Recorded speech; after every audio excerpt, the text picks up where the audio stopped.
Sit.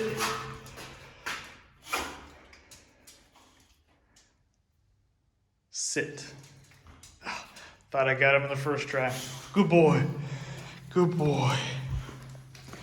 All right. Hello, YouTube land. How's everybody doing? Uh-oh, got a notification. Technology these days. Just notifications all the time. About ready to get rid of all the technology I've got. Speaking of technology. That's a dog. Watch him. What are you doing, buddy?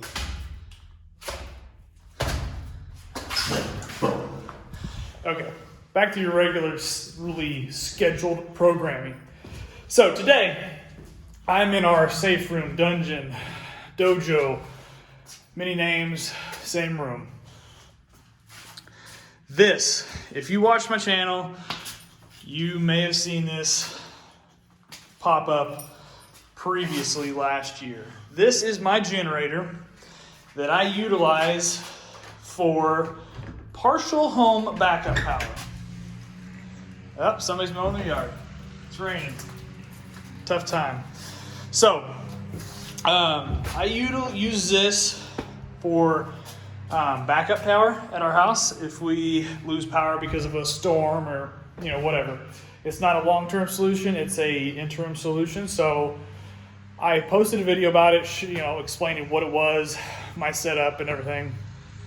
And basically what I want to do now is I'm going to go over the setup again briefly, but I'm also just going to kind of give you an idea of if it was worth it to me, has it worked, the pros and cons about it.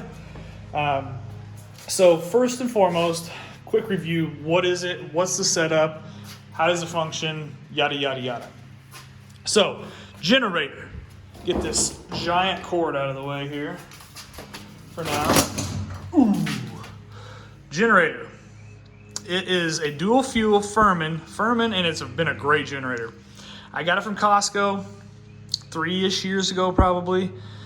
It can be ran off of gasoline or propane. So gasoline has a higher wattage output than propane, but I'll let you read that, pause the video, read through everything you want to read through, and start the video. It is electric start, but it also has a pull start on it. So I'm actually going to take this outside later today and run it. So maybe at the end of the video, I'll start it up and you can see how loud it is. But basically, real simple to start. You want to start it with gas, you turn it to the gas side. You want to start with propane, you turn it to the propane side. This is the switch to crank it on. And there's a choke right over there. It's an 8-gallon gas tank. She about empty. I keep it pretty empty because we don't use it a lot. So I just bring new gas. I've got gas at home. That's stabilized gas right there. So that's why I don't keep gas in it. It has 4 outlets. Come on. One is a, what does that say? Haha, I knew, NEMA 1450. So it's got a NEMA 1450 50 amp. It has 2 30 amps. One is a 240 volt / 120, one is a 120 volt. And then last but not least, it's got its regular 120 volt house outlet that's GFCI protected. Then there's your battery. So there's your oil fill. Yeah, I mean, it's very simple, but very, very awesome for what it is, I think. The cord, here's the generator side. That's the NEMA 1450 plug. And then this is the plug to the house, which I will go show you now.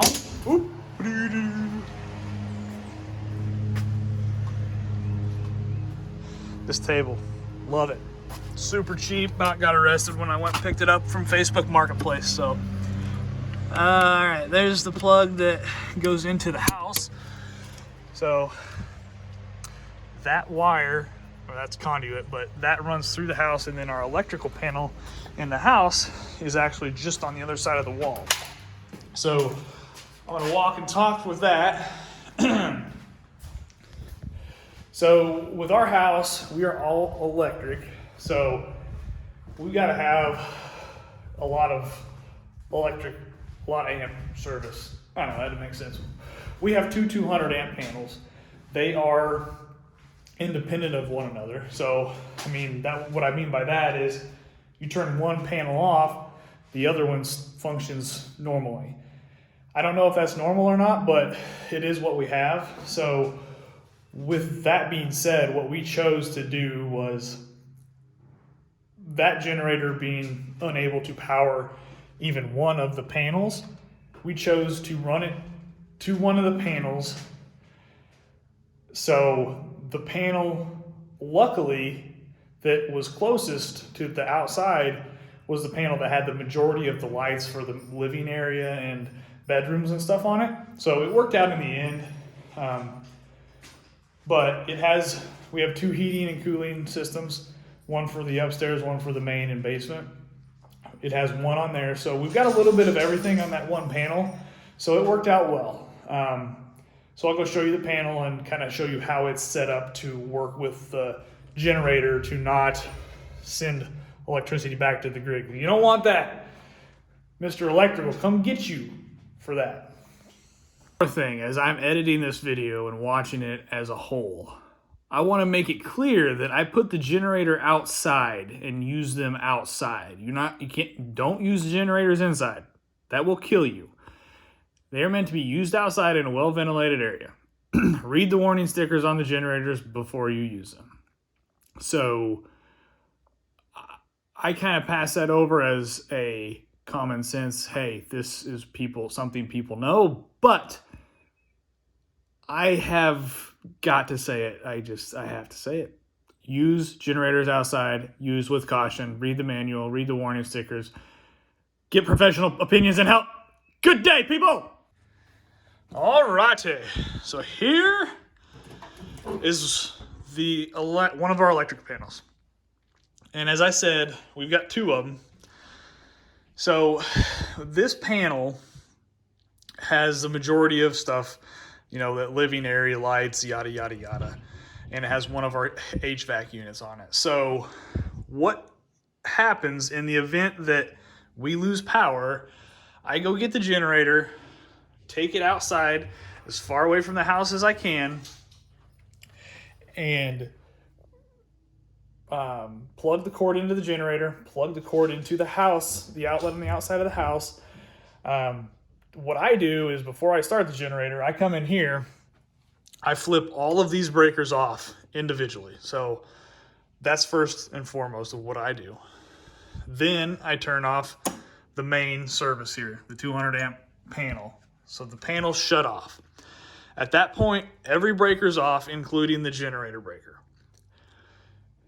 When every breaker's off, including the generator and the 200 amp panel service, I flip. One thing I forgot, the other breaker panel.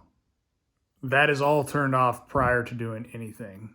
So breaker panels are off, and the breakers are all off first and foremost before anything else happens. See this up, and if you see, you can't put this up until that's off. So it's kind of a fail-safe, which is good. So put that up, and then this flips on. And then at that point, I go start the generator, and usually I'll turn on a small breaker. Like, for example, I'll turn on dining lights. That's a 15 amp breaker, just to make sure everything's working. Go check that out, and just to make sure everything's good and kosher. And then, depending what time of the year it is, I'll turn on the furnace or the AC or whatever, but you've got to be kind of cautious how you turn things on. So with this setup, as I said, we have a 50 amp generator, we have a 200 amp panel. So if I want to run lights and for say like the refrigerator or something, I can't run everything. So I've got to pick and choose what I want to run at certain times. So if I'm going to run the AC, I've got to turn everything else off. I will then turn the fan on at the AC controls, and then I'll turn the breaker on, but the fan will be on, but the AC will not be on. So the fan, I'll turn these on, I'll go turn the fan on, let the fan get running, because when it starts, it uses more electricity than when it runs. So I'll do that. Once that's running at regular pace, I will then turn on the AC. So then when the AC starts up, it doesn't start up the fan and the AC at the same time, so it doesn't pull as much electricity. So a little trick that I utilize. But then, once the house cools down, I'll turn it off and I'll turn back on some lights and TV or whatever.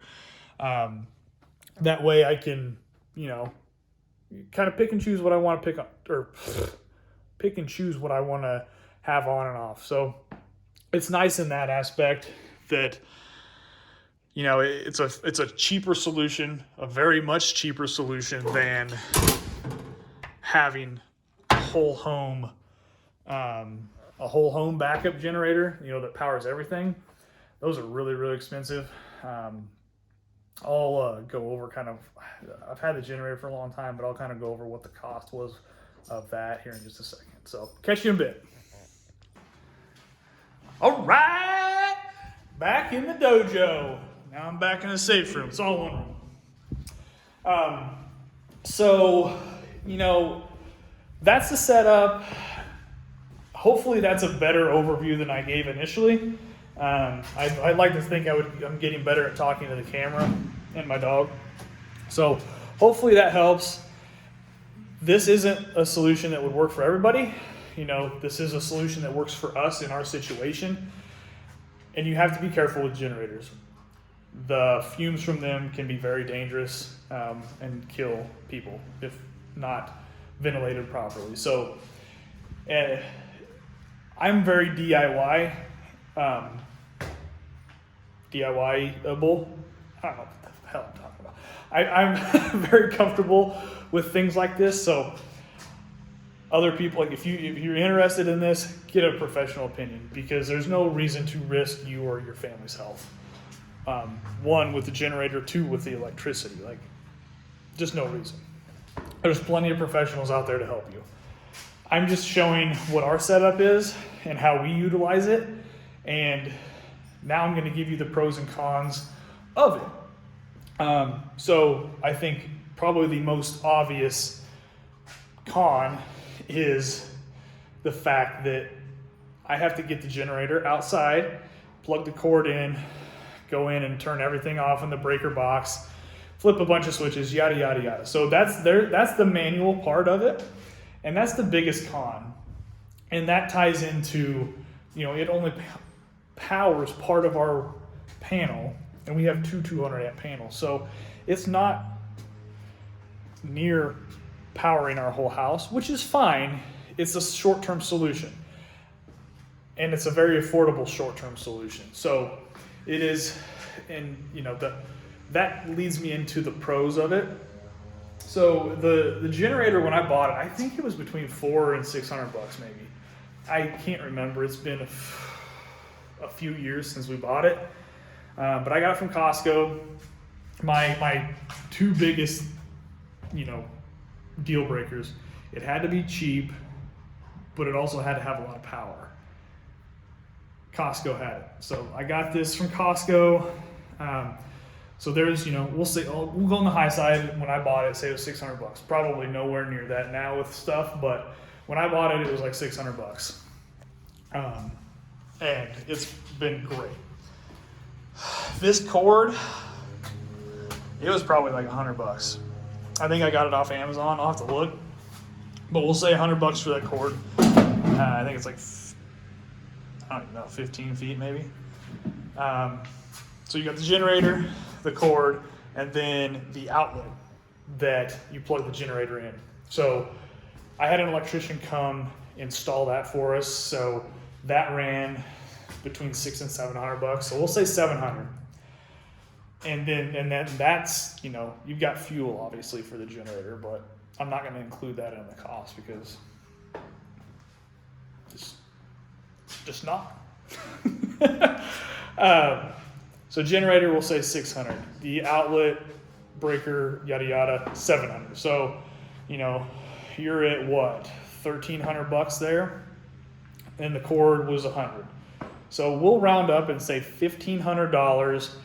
I would feel confident you can get that set up today for $1,500. 1,500 bucks.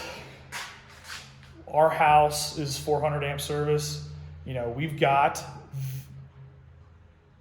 with this setup that we have, we could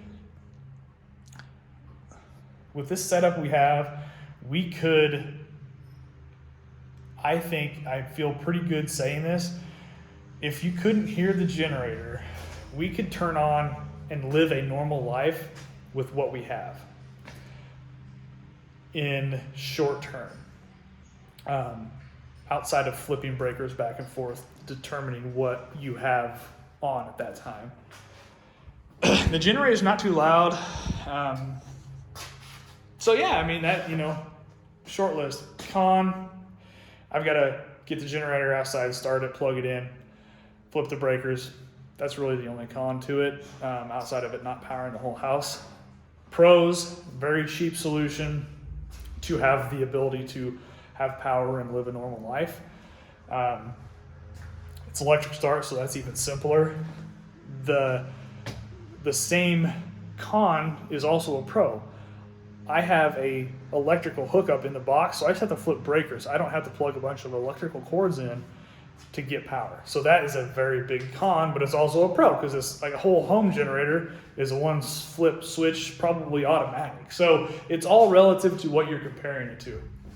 So to my neighbors who don't have this, they're like, man, I wish I had that. I see you with your lights on, and I'm gonna come over and rob you because you got power. And I'm like, no, just come over and we'll have dinner. They're like, okay. So, that was a joke. Well, I was serious about them coming over and having dinner, because our neighbors are always welcome. If we have power, you don't, you're always welcome in our home. My neighbors probably don't watch this, so probably we'll never see this. But anyway, yeah, that's it, you know, like, pretty short list of pros and cons. You know, the biggest pro to finish off the video is the fact that me and my family, my wife and my 2 little kids, have the ability to have power when the power grid is not online in the short term. It's not a good solution. Like, you can run that for a long time, but you'll burn through gas, and you'll have to get up and fill it up at night, yada, yada, yada. But it's a short-term solution. I am looking into whole house backup. I've looked into generators. I've also looked into solar and battery backup. I would ideally like to go solar with battery backup, but that is pricey. That's pricey. And for the cost of our electricity here, it doesn't make sense to me to do that right now. So, I don't know. For what it's worth, that's not relative to this video. But anyway, thanks for watching, and we will see you later. Bonus footage.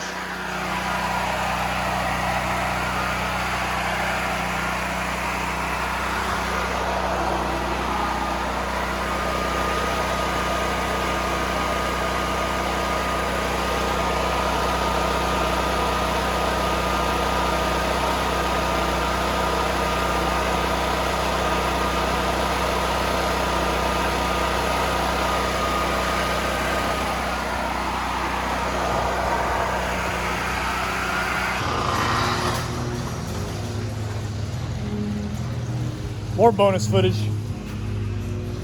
So, on top of that generator, I have 2 of the Honda EU 2200i's. I've got the regular one, and I have the companion one. So you can hook them together in parallel, and when they're both together, you can get 30 amp service. That's super dirty. You can get 30 amp service out of it. So, got those. We had a camper, and we utilize those on the camper, but also like these are super quiet. So if you need power, you know, and don't, you know, just need like a little bit of power for lights and stuff, like these are killer. So because they're so quiet. That Firman is a little bit it's a little bit louder. Obviously it's a bigger generator, but yeah, these are super handy and super light, use just hardly any gas at all. So this is another option that I have, and you know, I like to be prepared, so I'm gonna keep these. We utilize them for our camper, but you know, anything you need a generator for, they're there. So I take them with me when we go on long trips because they're so light and small, and not both of them usually, I just take one just in case. So I don't know, maybe I don't know, more I talk, more I sound like a prepper, don't I?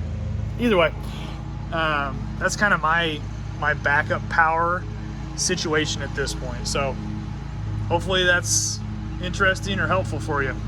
Catch you later.